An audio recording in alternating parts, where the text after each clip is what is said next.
Dr. Thomas Halverson had spent his life chasing phantoms, not the white-sheeted kind, but the ones that lurked in folklore, in whispers around pub tables, in centuries-old accounts that blurred the line between madness and the unknown.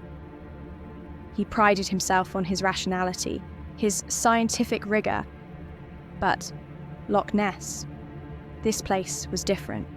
Scotland in late autumn was a land of perpetual twilight, the sun a reluctant visitor that barely skimmed the hills before retreating again.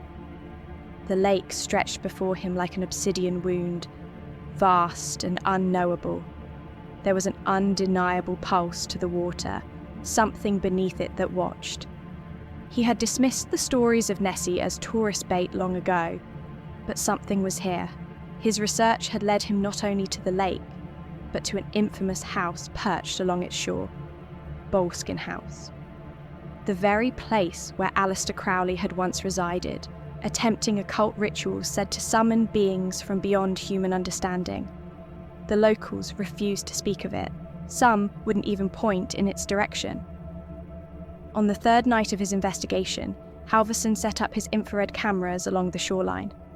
The equipment was state-of-the-art, capable of detecting anomalies invisible to the human eye. The lake, however, remained still. Too still. At midnight, he heard the first sound, a whispering like reeds rustling, but carried from far across the water. It didn't match the wind.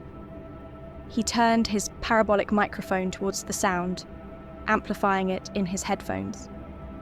The voices weren't in English, or any language he recognized.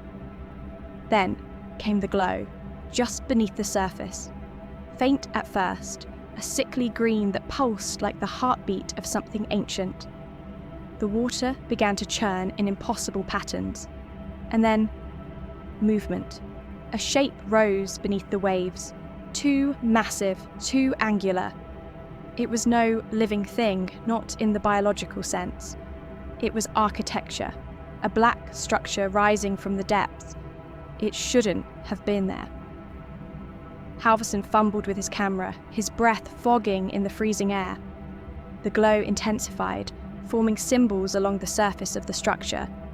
He knew Crowley had spoken of the abyss, a gateway beyond space and time. He had dismissed it as lunacy. The whispers became screams. They came from the house. Halverson turned, his every instinct screaming at him to run. Boleskine's shattered windows flickered with movement inside. Shadows stretched unnaturally, twisting beyond the physics of the room. Something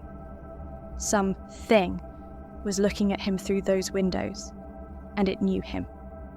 Then the lake exploded. The black structure was rising, pushing through reality like a splinter through skin, and something was crawling out of it. Halverson's last recording would later be found, drenched in static, his voice barely audible over the distortion. They were never looking for a monster. They were feeding it. He was never seen again.